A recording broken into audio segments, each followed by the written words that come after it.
All right, so this is a quick tutorial for a very rudimentary setup for Visual Studio Code to work with HTML, CSS, and basic vanilla JavaScript.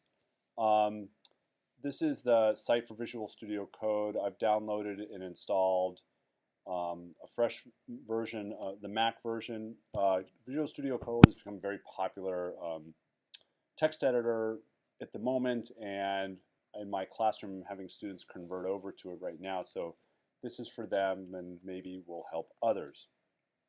So once it's over, the first thing that Visual Studio Code really tries to enforce is that you work with workspaces. So they're asking you to open a folder, and once you have that open, effectively it calls it a workspace. You can save the settings to that workspace afterward, but for now we're not going to worry about that. We're just going to open a folder, but we're going to actually create one. I'm going to work with this key, and I'm going to make a new folder, all right, and it's this web dev 2, that's the class we're teaching, and they're doing a review, and so we're going to make a folder for week 1 review, all right, and so now I'm going to select this, it's open, and when I choose that, you're going to see week 1 right here. And I can now use, say, Command N to create a new file, and I can save it as, say, an index.html. And what's really wonderful is that Emmet which is a popular plugin with text editors to support keyboard shortcuts. It's installed it's included Visual Studio Code by default. So I can use the HTML5 keyboard shortcut and get a boilerplate, and I can just add a header and say this is the first page, and I can save that. And right now we can just go to and open the file,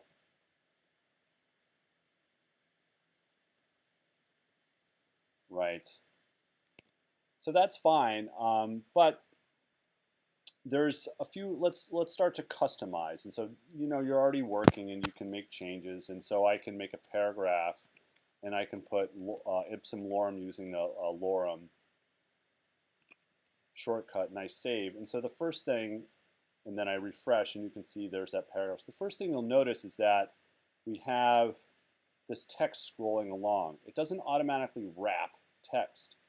And so there's user settings that you can change. And so we're going to look at user settings. And you can open the user settings file with a command comma. All right, whoops, that's in Chrome. Command comma.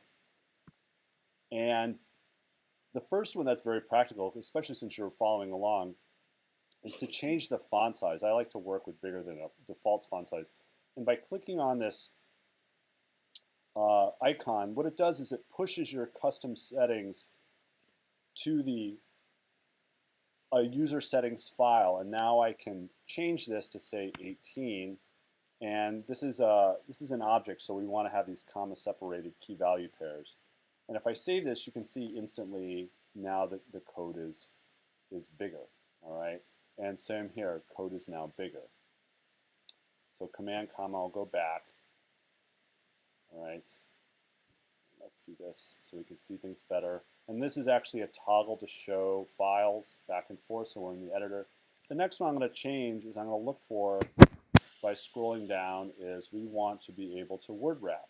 All right, again, I can click on this, and right now when I just select on, it pushes over on. And now if I save the settings and I go back to my index.html, you can see text is now wrapping.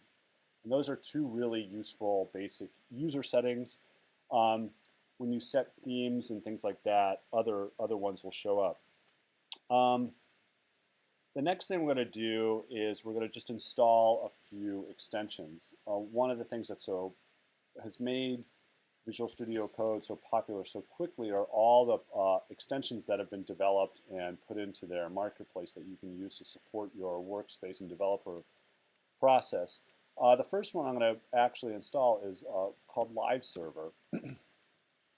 And what Live Server allows you to do, and it's the top one here, and we click install, and once it's installed, we just click reload, and it relaunches this workspace.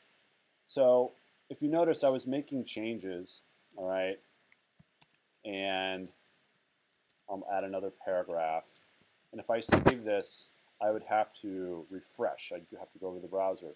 But with Live Server installed, I can use the keyboard shortcut to launch a live server instance that I can use. And I can do Command L, Command O, and it launches that page. That's zoomed in. That's why it looks different.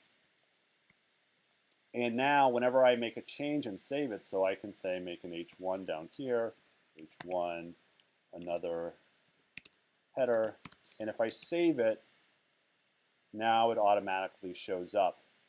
I no longer need that to hit refresh, so that's very practical for while you're working. Another one that I encourage students to commonly use, we're going to look for one called Beautify, and it's actually recommended, but we can search for it as well. Beautify, and we're going to, oh, it's actually installed. Oh, it's from it was previously installed. So we'll reload.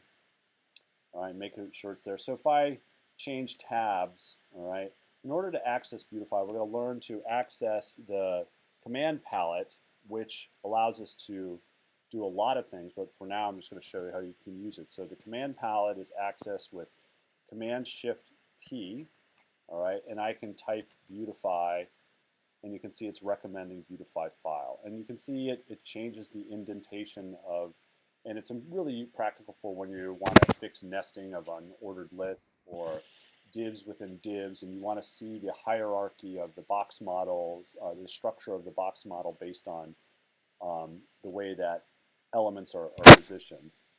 So Beautify is very practical.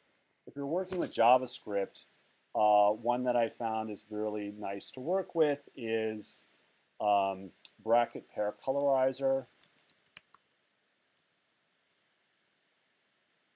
What's nice about bracket pair colorizer, so if you're working with callbacks and things like that, it's going to make color sets for pairs so you can easily see which brackets match. So let me just make a new, let's make a test, oops, let's save this, test.js, all right, and if I have, say, a, let's just make a quick array equals, and we'll do a for each loop, so 1, 2, 3, 4, 5, and we'll say r.forEach, and I'm going to say function number, all right, and I'm going to say console.log num times 2, all right, and we're not going to see this. I haven't linked this up yet, so let's link this JS file real quick.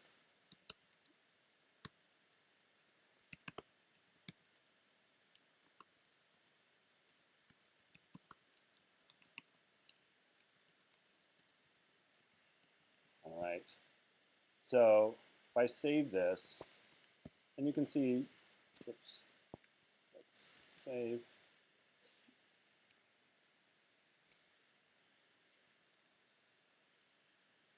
Is this connected right? Let's save this. Oh well, I'm having an error. Why is this not working? Let's see. Let's make sure. Let's do a quick alert. Connected. Yeah, that's not connected right. I've got a problem here somewhere. Let's not worry about that. So ultimately what's important though is if you look at, you can see that within this method we've got a yellow parenthesis to show where the start of the method is, but then also the argument that's put within the function has pink parentheses, and then blue parentheses for the console log. So it allows you to see multiple parentheses, and they separate them by pairs. And that's, let me see, oh, there's a couple more. If you want to change themes, all right, you can, there's a number of themes for the look of your code space. You can install other themes. Oh, here's the problem. These two files when I reloaded that were created, temporary files. Let's delete these, move to trash. Let's start over.